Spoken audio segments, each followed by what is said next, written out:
Hello there, and welcome to the Bearded Peacock. It's my channel where we talk all things Leeds United. I'm, of course, George.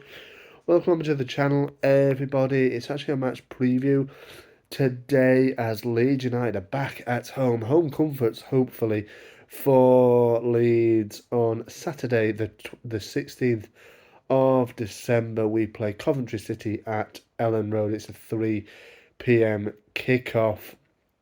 Leeds need to get back to winning ways, don't we? We need to get back into the swing of things after that disappointing loss at Sunderland on Tuesday night. Yeah, a win would go down extremely nicely. It's a game that I fully expect Leeds to come out the traps and blow away Coventry, if I'm being perfectly honest. These sort of games, you have to be winning. You know, your home games you have to be winning, but home games against teams who are sort of languishing mid lower table at home.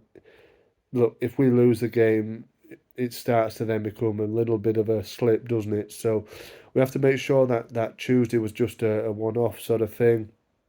Get back to winning and scoring goals as well. I haven't seen any team news. I don't really envision any real changes. It's probably going to be. I think he does need to change it up, but I don't think he will really.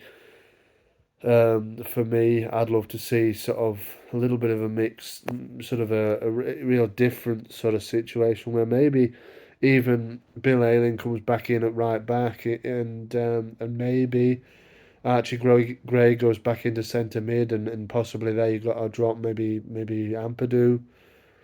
You know, I'd love to see Willie Gnonto start. I think Dan James on against Sunderland was really poor.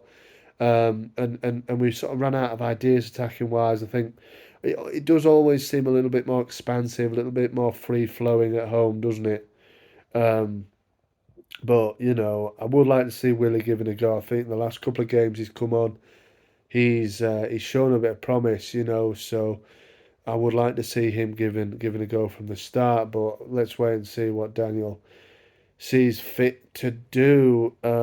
Bit of focus on Coventry then really, as they are the opposition on Saturday at Elland Road. Coventry are sitting in 14th position.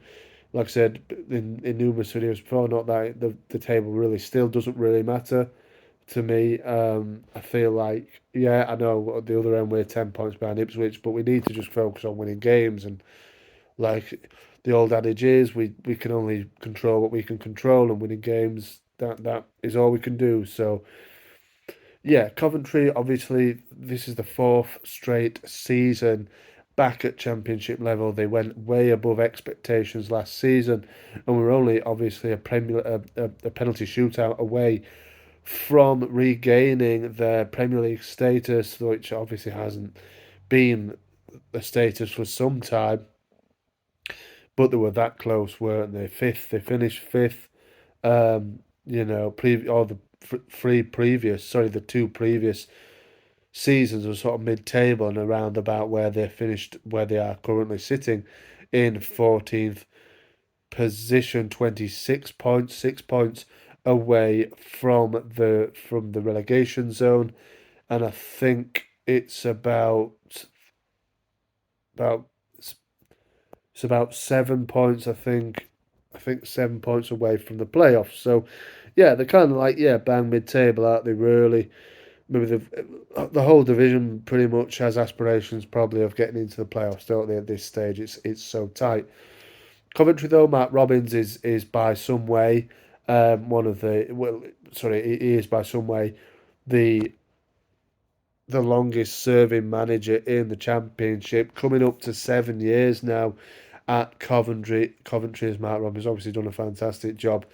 Got them promoted, and nearly got them promoted, like I said, up to the promised land, the Premier League. So close were they to in that game against Luton.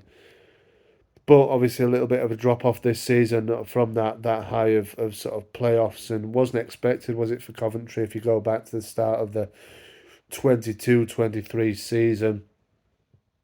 But, you know, I think a lot of people maybe forecast they would sort of sit in mid-table this season. Always going to be a drop off. There is quality teams, obviously nowadays in the Championship, I'd put us in that bracket obviously as well.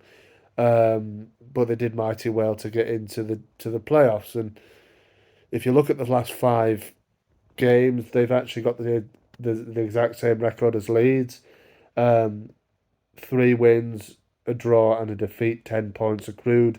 Same record. Obviously, they come off a sort of confidence boosting draw against Southampton at the Rico on, was it Wednesday night?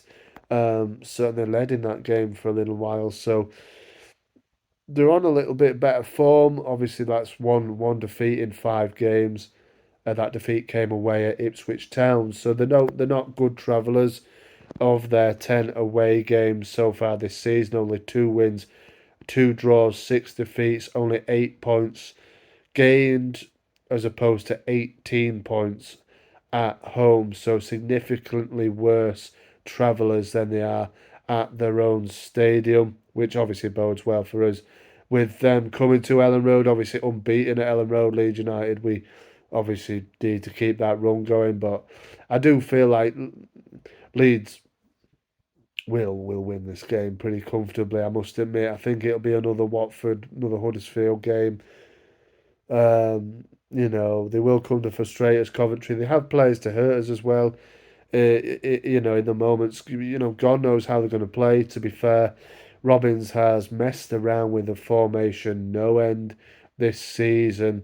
It's sort of I think he basically plays up against whoever the opposition is. So I wouldn't surprise him to go a 4-2-3-1. They have in past games this season already. Players to hurt us. Maybe Ellis Sims. He's a decent player. The lad they bought from Everton in the summer.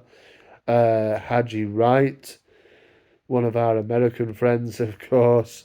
Haji's their top scorer, 6 goals so far. Struggled initially, I think, having come from Turkish football, but has got 2 goals in his last 4 games. So there's signs there that he is getting to grips a little bit with the championship now.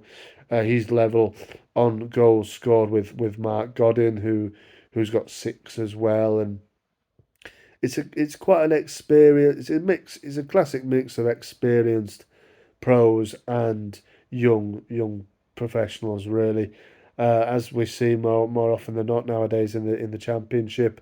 There's of course a Leeds old boy in there as well, Liam Kitching, who signed from Barnsley in the summer, started his career at Leeds, never made an appearance, of course. Came through the academy. He did play at Elland Road last season for Barnsley in our 3-1 cup win over them. I think it was end of August last year. So yeah, that's it really. I feel like the lads the lads owe it to themselves to put in a better performance than they did on Tuesday. I'm sure Fark will have them, excuse me, working extremely hard in the days that have gone since that Sunderland defeat. So let me know in the comments your thoughts on this game. Are you going? Any Coventry fans? Are you heading down? Well, up, I think it is, isn't it, to Elland Road on Saturday? Let me know. Obviously, the last time we played Coventry was a little while ago now, um, February 2011. So it's going on 14 years ago. It was a 1-1 draw at Elland Road. The last 5 games between the two sides at Elland Road have resulted in Leeds United not losing once and winning 4, drawing that other one with that 1-1 draw in 2011. You'd have to go back to 1996, 27 years ago since Coventry last beat Leeds United, and it was a Premier League match, so you'd have to, that shows how long ago it was. Coventry obviously not been in the Prem for quite some time now. 27 years, Coventry won 3-1, but like I said, not won on at least their last 5 visits to Elland Road. I think it's more like 7 maybe. But there you go. Let's see what happens on Saturday. Drop me your comments below on the game, your thoughts on the match. Thanks a lot for watching. Remember to like the video, subscribe to the channel if you like the content. Thanks a lot. Marching on together. I'll see you on the next one.